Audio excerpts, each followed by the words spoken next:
My name is Vic Rallo, and I love to eat and drink Italy. Follow me, and I'll prove it.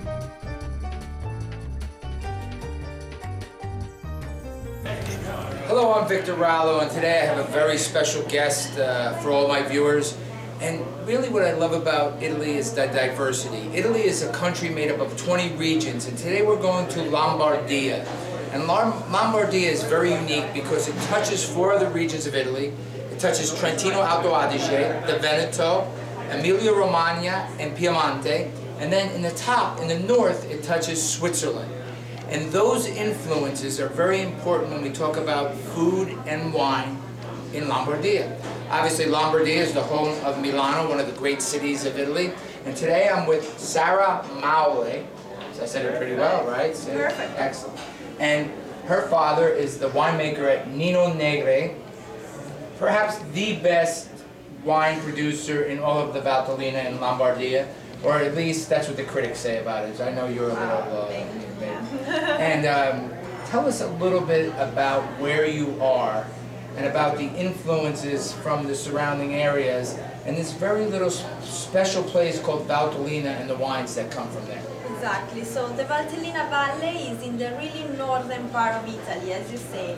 It takes to us 30 minutes to be in Switzerland. So we were under the Swiss for about 300 years. Only 300 years? Yeah, just this little bit, yeah.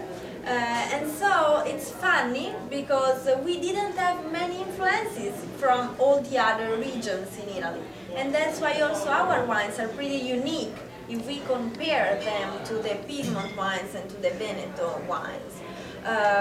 Of course, the Valtellina Valley is a valley that is a 68 miles valley that goes from east to west. And this is really, really unique because you have to think that there are just 2 valleys in all Italy that goes from east to west. But if we were south-north, we wouldn't be able to grow any kind of grapes, right, because it would be too cold to grow them. Okay. And the main grape that you grow, the red grape, is Nebbiolo. Exactly. And that's the same grape that's the base of Barolo, Barbaresco. Why is it different in Valtellina and Lombardia? So, in the Valtellina is the biggest terrace area of all Italy. And so, the grapes has literally to grow on dry stone walls. And that's really the main difference between the Valtellina and the Piedmont. In Piedmont, the soil is really full of nutrients, full of clay, and so also the wines are richer, bolder, bigger. In Valtellina, seeing that the vine has to go really deep in the soil to take the nutrients, also the wines are more fine and elegant. More elegant. And also in Valtellina, we share something with the Veneto, with the wines of Amarone. Exactly. In Amarone, the grapes are harvested and they're let to dry for 90 or 100 days on mats and special rooms with fans, and there's a lot of different ways to dry the grapes. And this tradition is really part of making great wines in the Valtellina itself. Yeah. Also, can you tell us a little bit about that? Of course.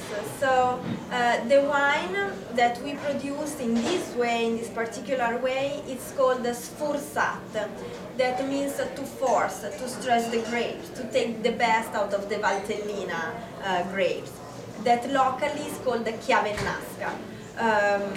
So basically what we do is that we pick the grapes at the end of September. It's the first grapes that we pick, and we choose just the best grapes throughout the entire valley.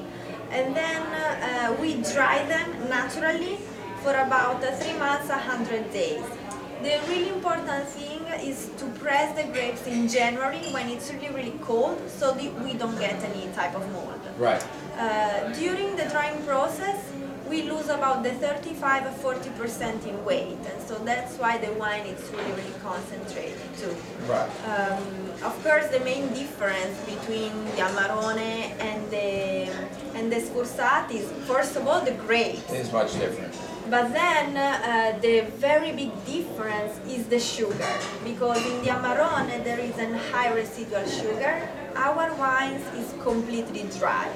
We have 3 grams per liter as a residual sugar, so it's really, really dry, clean, and elegant. Okay, we're going to have a great dinner tonight. We're going to drink some wine, eat some food, and we're going to eat, drink Italy together. And thank you so much for coming. Thanks It's for been a you. great pleasure seeing you and having you here in the United States. Thank you. Grazie. Grazie.